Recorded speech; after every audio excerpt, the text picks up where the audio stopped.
Hi, everyone. This is Doug. This will be an episode entitled Bible Inerrancy of the King James Version of the Bible in 1611 and the phony ending in Mark 16 after verse 8. We'll see why it's phony.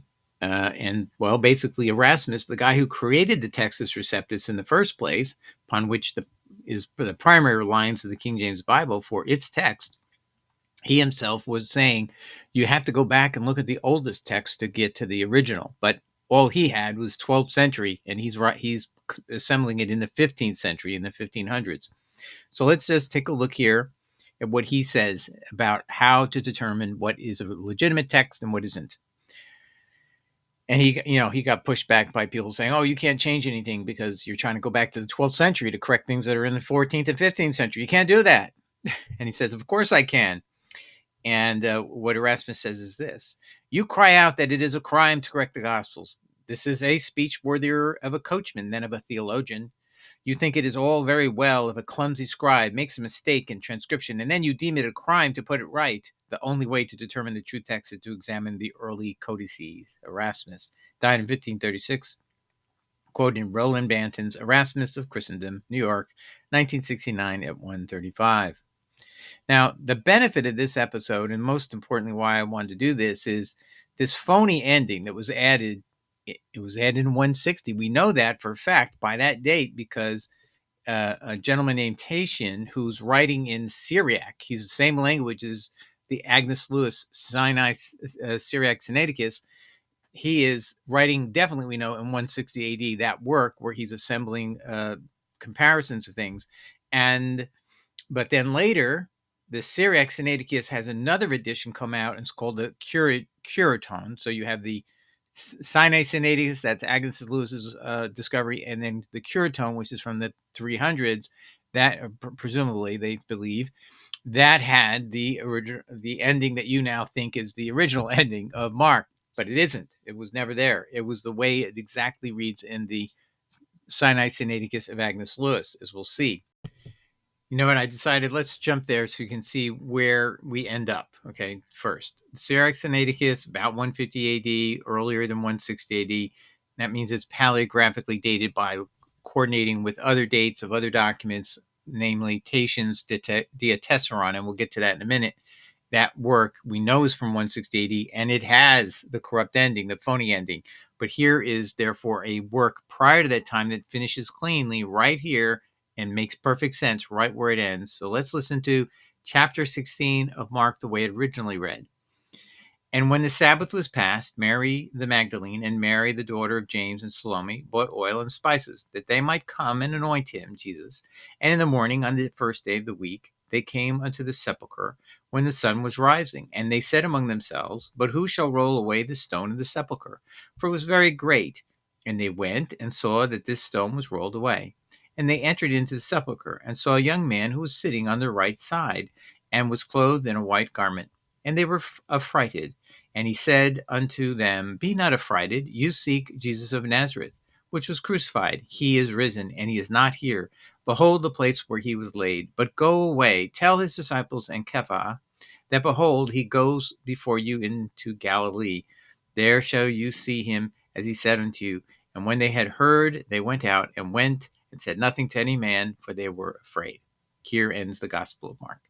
Okay, so that's where it ends. This is where you'd find it, the translation of the four Gospels from the Syriac. And originally it was called the Sinaitic Palimpsest, became known later as the Syriac Sinaiticus. So that's why you see that. And I'm going to explain to you later that because of the Diatessaron by Tatian, dated to 160, actually has the phony ending that you see in the King James Bible, which I'll just show you real quick. Look at this. Okay. Wow. All these verses are added. Okay. And we're going to see there's a theme to them. So they were extracted primarily from Pauline doctrine, just so you know. So we'll get into that later. But let me show you that the oldest Greek manuscript, which is known as the Codex Sinaiticus, this is in Greek, about 350 AD, then about early 400, maybe Codex Vaticanus. Both of these lack anything after all of the verses 9 to 20. So it ends at verse 8. Let me read this summary to you. Yes, unlike the Codex Sinaiticus and Codex Vaticanus, the Codex Bezae, also known as D, does include verses 9 to 20 in Mark chapter 16.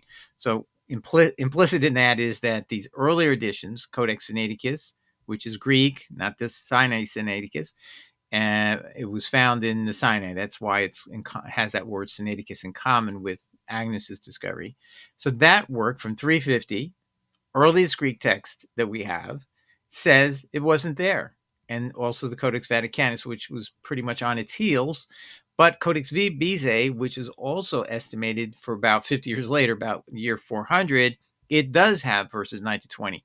So there's a corrupt line that occurs, but it already happened in the era of Tatian, because Tatian is 160 AD, and he's quoting the corrupt line that ends up in the Codex Bezae. But that line did not extend in the Greek version that of early text that Codex Sinaiticus was looking at. So it was an isolated corruption and would have probably gone out of history, but somebody found it and then put it back in the time era of 400 AD. But it wasn't there originally. And how do we know that? From the Sinai Sinaiticus that Agnes found. So let's read this in full. Yes, unlike the Codex Sinaiticus and Codex Vaticanus, the Codex Bezae, also known as D, does include verses 9 to 20 in Mark chapter 16, meaning it has additional verses after 8, signifying a longer ending to the Gospel of Mark in this manuscript. Most scholars consider these additional verses to be a later addition to the text. Okay, now I just want to show you what's the consensus view today from the Westminster study edition of the Holy Bible, Philadelphia, Westminster Press, 1948. So this is, Westminster usually means to me the Presbyterian Church. I'm not sure that's exactly what this is. Westminster also is a part of England. So, but whatever it is, it's Protestant. I'm sure of that. And this is what it says. This section, verses 9 to 20, is a later addition. The original ending of Mark appears to have been lost or never there. It literally does end logically right at where we showed you. When you read it alone and you don't try to remember how you read it today, when you read the King James Bible, it reads sensibly. It just seemingly comes to a natural conclusion. The woman didn't believe, and that's where it ends. And we all know the rest of the story if we read Luke, right? We read the book of Acts. And you read Luke and the book of Acts together, and that makes perfect sense what's going on. This section is a later addition. The original ending of Mark appears to have been lost. The best and oldest manuscripts of Mark end with chapter 16, verse 8. So it's not just the Syriac Sinaiticus, but that's the oldest version. And then it goes through, there's two different endings. So there was an effort to amend it to add other stuff in two different lineages. Okay, but we're not going to go into that history question. All right, so now let's go all the way back. We'll dial back and follow the path that leads to these texts and why they're not original and so on and so forth. So let's try to find out, why did the 1611 King James Bible get duped? Why is it there? The 1611 King James Bible primarily utilized a combination of editions from the Textus Receptus, including those produced by Erasmus, Stephanus, and Bezae. So let me just say this. Erasmus for sure and Bezae for sure had the additional ending that you see today. That's probably why it didn't get fixed, okay? Rather than relying on a single specific version, essentially incorporating readings from multiple editions of the Textus Receptus to translate the New Testament. And I just want to show you Erasmus doing the best he could. He could only could go back to the 12th century, so he didn't have anything older. But Bezae is a text that Mr. Bezae of Geneva obtained from a monastery somewhere in the south of France, and that dates to about 400 AD. And it also has that extra text after verse 8 of Mark 16. All right, so now I want to show you how Agnes Lewis dates her text to about 150. Okay, so here's her text, clean, reads logically, verses 16, 1 to 8, no 9 to 20 as you read today. Let's take a look at those 9 to 20 just to show you this is all phony verses. Now Jesus was risen early in the first day. All this is added later. New tongues, cast out devils, pick up animals, drink poison. A lot of seemingly odd things that are nowhere else in the Bible, speak in new tongues and casting out devils. is a sure sign of your being a believer. No, Jesus says the opposite in Matthew 7:21-23. There's those who cast out demons, and Jesus says, I'm going to tell them, get away from me, depart from me, you who work anomia, you who are apostate. That's definitely right there in Matthew 7:21-23. So you have things that are contradictory of Matthew, and in here, it's just simply somebody who isn't well versed in the Bible made this whole passage up, and I'll go through that later. And but here's what she's going to conclude: is that you have the Diatessaron of a gentleman named Tatian, and he wrote this in the Syriac language. It was no earlier than 160, was up to maybe 175. Okay, and he has the extra words 9 verses 9-20. And then later it's going to show up in the Curetonian. Curetonian then copies what Tatian has, because Tatian's writing in Syriac, and the Curetonian edition of the Syriac Bible, just like Agnes's, it's the same language, Syriac. It now has verses 9-20, but she doesn't have it earlier. And the answer she's going to say is the explanation for why the Curetonian has it is that Tatian came in between, and Tatian is this person who has verses 9-20, and we know exactly when he wrote this period of 160 to 175. Okay, I hope that helps make that clear. Let's just read this point, because this is so central to her argument. The Diatessaron is the most prominent early gospel harmony. It was created in the Syriac language by Tatian, an Assyrian early Christian apologist and ascetic. So he was the very first person to say, hey, let's take the gospels, line them all up, and harmonize them. And he sees verses 9-20. So that's where it comes from. And that's why it ends up in the Curetonian who followed him. So let me just give her due and give her explanation in her own words. It begins at page 6 of her work, Light on the Four Gospels from the Sinai Palimpsest, Agnes Lewis, 1913. By the way, her first usage or description of her work was called the Sinai Palimpsest. I don't want to go into what is a palimpsest, but it's basically where something is overriding something else. And so she had to uncover what was being overwritten anyway. But now it's officially always known as the Syriac Sinaiticus, not to be confused with the Codex Sinaiticus, which is the Greek Sinaiticus found by Tischendorf in the 1840s. She finds this in early 1890s. Okay, so this is how she explains what we would call the paleographic date, how by looking at documents from that history, that you can date the existence or non-existence of the Syriac Sinaiticus. She's talking about the Sinaitic text is older than Tatian's Diatessaron from AD 160. She explains this, and I've shown you the Diatessaron is from 160 to 175, no earlier. And then she says this is page 9. Those who wish to see how the argument for the priority of the Sinai version, that's her version, the Syriac Sinaiticus, over the Diatessaron, the 160 AD version, so priority means earlier than 160, is strengthened by a number of minute details. If you want to look at that, she says you should study Dr. Hjelt's book, Die Altsyrische, I'm not good at German, Evangeliebeschaffung, for themselves. His theory offers the one satisfactory explanation of a circumstance which has long puzzled me.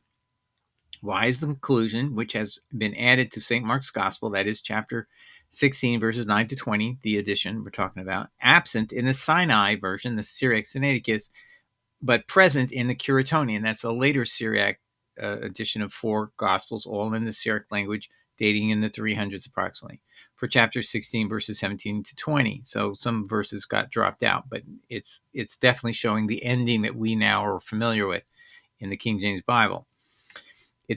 Now she's saying here the conclusion, which has been added to St. Mark's Gospel, is absent in her Sinai Sinaiticus, but it's present in the Curetonian from the later 300s. And why is that? And the answer is, according to this scholar, Dr. Hjelt, because Tatian came between them. Tatian copied that conclusion from some of the Greek manuscripts, right? We can see there is some Greek lineage at some point in time, which he used in addition to the old Syriac and the translator. So he's Tatian's taking the Greek editions and blending them into the Syriac language comparison of one gospel to another. And by doing that, the translator or editor of the Curetonian in Syriac in the 300s followed him. So the way it ended up in the Curetonian was that it only had existed in the 160 period, but did not exist prior to 160. See, that's how you can date her discovery paleographically, not by the age of the actual paper, but the contents. When you line it up with Tatian's work, you can see the content of her Syriac Sinaiticus had to be prior to 160 AD. That's before there was a corruption into the Syriac lineage as well, because the Diatessaron has this corruption as well, as early as 160 to 175 AD, but not here. You can see it was not before. All right, so before I read you the actual text and give my comment on what kind of person added verses 9 to 20 to Mark 16, I want to read you the consensus view as built up as of 1948, nothing's changed, is the Westminster Study Edition of the Holy Bible, Philadelphia, 1948. Is this, verses 9 to 20, Mark 16. This section is a later edition. The original ending of Mark appears to have been lost. Okay, and I think that's putting it nicely. It's not lost. It was never there in the first place. It was 9 to 20, was never there. It ended exactly at verse 8. Not a problem.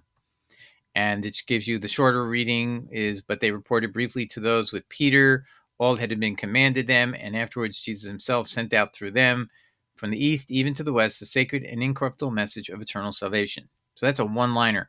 Now I'm going to read you the longer ending now because it's very long. Okay, so you've got actually two competing versions to consider. Here is the phony version that you read in the King James Bible. Mark 16, verses 9 to 20. Now, when Jesus was risen early the first day of the week, he appeared first to Mary Magdalene, out of whom he had cast 7 devils. Verse 10, and she went and told them that had been with him as they mourned and wept. Verse 11, and they, when they had heard that he was alive and had been seen of her, believed not. So this is non-belief is a reaction that Jesus isn't going to resurrect it. Okay. Verse 12, now you're going to have to ask yourself, who wants you to think poorly of the 12? Okay. Now there's somebody in the Bible in Galatians chapter 3 and beginning at chapter 2 and all the way to 4, always leading to the conclusion that the 12 are bad people and don't listen to him. And Peter in particular was a hypocrite over something about eating and not eating with the Gentiles, which frankly, if the Gentiles are eating meat sacrificed to idols, he shouldn't sit with them. And on days of just eating vegetables, he can. So Paul has it where he's skewed everything against them and talks negatively. But you'll see how this all plays itself out reading this.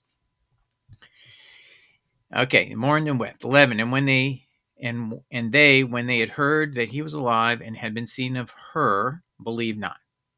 Okay. After that, he appeared in another form unto 2 of them as they walked and went into the country. Now, this is really replicating something that's already in Luke's gospel, by the way. Verse 13, and they went and told it unto the residue, neither believed they them.